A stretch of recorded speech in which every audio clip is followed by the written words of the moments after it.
வணக்கம். ஒழுக்கம் விழுப்பம் தரலான் ஒழுக்கம் உயிரினும் ஓம்பப்படும். அதாவது ஒழுக்கம் சிறப்பை தருவதால் ஒழுக்கம் உயிரை விட மதிப்புடையதாக கருதப்படும்.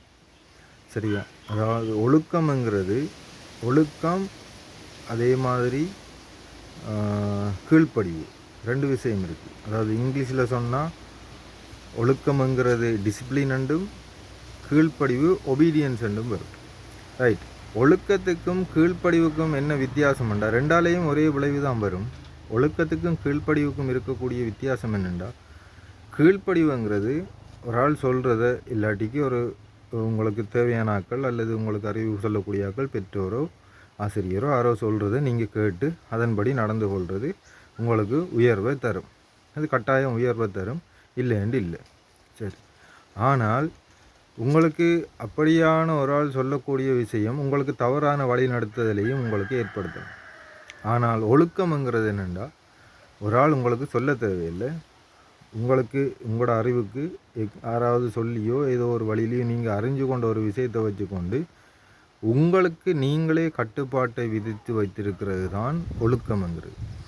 அந்த ஒழுக்கம் எப்போவுமே உங்களை விட்டு போகாது. உங்களோட கீழ்ப்படிவுங்கிற தன்மைக்கு யாராவது உங்களை வழி நடத்தி கொண்டிருக்கிற ஒரு ஆள் இல்லைண்டா அல்லது அவர் உங்களில் இருந்து விலகி போனாலோ உங்களோட கீழ்ப்படிவுங்கிற விஷயத்தில் நீங்கள் செய்து கொண்டு வந்த நல்ல விடயங்கள் இல்லாமல் போகலாம். அப்போ உங்களுக்கு அதனால் பிரச்சனைகள் ஏற்படலாம். கீழ்ப்படுகிறதுக்கு வழி இல்லாமல் போகலாம். ஏன்னு சொன்னால் உங்களுக்கு கீழ்ப்படுகிறதுக்கு யாராவது சொல்கிறத கேட்டு தான் நீங்கள் கீழ்ப்படியலாம், சும்மா நீங்கள் கீழ்ப்படியலாது. ஆனால் ஒழுக்கம்ங்கிறது உங்களோட மனசுக்குள்ளேயே உங்களுக்குள்ளேயே இருந்து வரக்கூடிய ஒரு விஷயமாக இருக்கிறதுனால ஒழுக்கம் உங்களுக்கு இருந்தால் உங்களுக்கு யாரும் எதுவும் சொல்ல தேவையில்லை. நீங்கள் தான் உங்களுக்கு முதலாளி. நீங்கள் சொல்கிறத தான் நீங்கள் கேட்க போகிறீங்க. அதனால் ஒழுக்கம்ங்கிறது உயிரை விட முக்கியமாக கருதப்படும். சரி, இந்த ஒழுக்கம்ங்கிறது என்ன மாதிரியான விஷயங்கள்? சரி, ஒழுக்கம்னு சொன்னால் முதலாவது பார்க்கணும், நமக்கு நாம் செய்கிற விஷயமோ நாம் செய்யக்கூடிய செயல்பாடுகளோ மற்றவங்களுக்கு தீங்களிக்காத அளவுக்கு நாம் ஒரு கொள்கையை நமக்கு வந்து வகுத்துக்கொள்வது. அதாவது ஒரு கடவுளை கும்பிட போகிறது, ஒரு கோயிலுக்கு போகிறது, அல்லது கடவுள் சொன்ன தத்துவங்கள் இல்லை அல்லது ஒரு சமயத்திலேயோ மதத்திலேயோ சொல்லித்தந்த தத்துவங்கள் இதுகளின்படி நீங்கள் நடந்து கொள்வதுங்கிறது உங்களுக்கு ஒரு கீழ்ப்படிவான விஷயமா இருக்கும். கடவுளுக்கு கீழ்ப்படுகிறது, கடவுளுக்கு மரியாதை கொடுக்கறது, பெரியவங்களுக்கு மரியாதை கொடுக்கறது, அவங்க சொல்கிற விஷயங்களை செய்து கொள்வது நீங்கள் கீழ்ப்படுகிறது.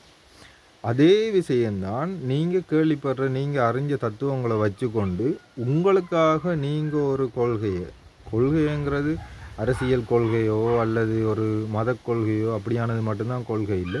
கொள்கைங்கிறது அவரவர் தனக்கு நியமித்து கொள்ளக்கூடிய தனக்கு விதித்து கொள்ளக்கூடிய ஒரு சட்டமாக இருக்கலாம்.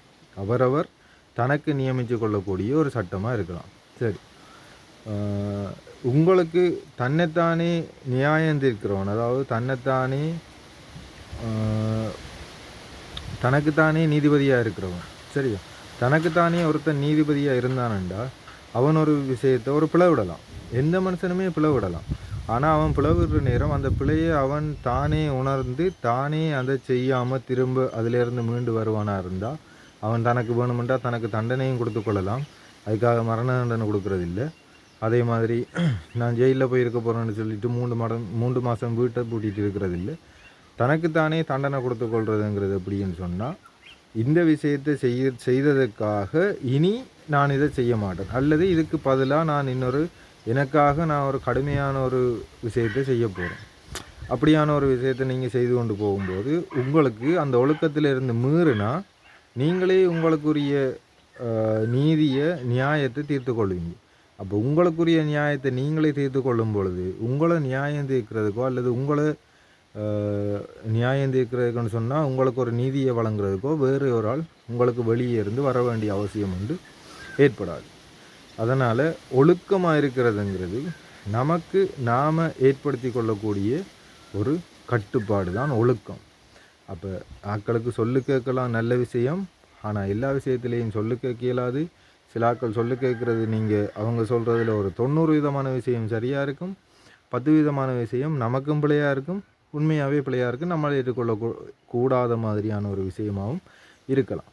அதனால் ஒழுக்கமாக நடந்து கொள்வது அந்த சிறப்பு நமக்கு நம்மளோட உயிரை விட ஓம்பப்படும். உயிரை விட ஓம்பப்படும் என்ற என்ன அர்த்தம்னு சொன்னால், நீங்கள் இல்லாமல் போனதுக்கு பிறகும், அதாவது நம்மளோட மரணத்துக்கு பிறகும் அந்த ஒழுக்கத்தை பற்றி பேசப்படும். அந்த ஒழுக்கத்தை பற்றி நம்மளை பற்றி கதைக்கக்குள்ளே நம்மளோட ஒழுக்கத்தை பற்றி முதலாவது கதைப்பாங்க. யாருமே ஒரு மனுஷன் இறந்ததுக்கு பிறகு அவன் இறந்த வீட்டில் செத்த வீட்டில் போயிருந்து அவன்ட எவ்வளவு வசதியாக வாழ்ந்தவன், எப்படி எப்படி கெத்தாக இருந்தவன் என்ற விஷயத்தை விட அவன் எவ்வளவு ஒழுக்கமான மனுஷனாக இருந்தவன், ஒரு விஷயத்தை செய்தால் நியாயமாக இருக்கும். ஒருவேளை அவன் செய்கிற விஷயம் பிள்ளையாக இருக்குன்னு நமக்கு தோணி பார்த்தாலும் அது பிறகு பார்த்தா அவன் செய்தது சரியாக இருந்திருக்கும். இப்படி என்று கதைக்கிறது தான் ஒரு ஒரு மனுஷனுக்கு அவனோட வாழ்க்கையில் அவன் வாழ்ந்த வாழ்க்கைக்குரிய அவனுக்குரிய பரிசாக இருக்கும். அவனுக்கு இறந்ததுக்கு பிறகு தான் எந்த விஷயமுமே ஒரு முடிவுக்கு வரப்போகுது. அது வரைக்கும் நீங்கள் ஒரு முயற்சி செய்தாலும் அது முடிய போகிறதில்ல. உங்களோட வாழ்க்கை முடிஞ்சிருக்காது. உங்களோட வாழ்க்கை எப்போ முடியும்னு சொன்னால் நீங்கள் இறந்ததுக்கு பிறகு தான் உங்களோட வாழ்க்கை முடிஞ்சிருக்கும். அப்போ உங்களோட இறப்பு வரைக்கும் நீங்கள் ஒழுக்கமாக இருக்கணும்னு சொன்னால் தர்மம், நீதி, நியாயம்ன்றதை வச்சுக்கொண்டு உங்களுக்கு நீங்களே என்ன செய்யணும், ஒரு கட்டுப்பாட்டை வச்சுக்கொள்வோம். ஒழுக்கம் விழுப்பம் தரலான், ஒழுக்கம் உயிரினும் ஓம்பப்படும். நன்றி.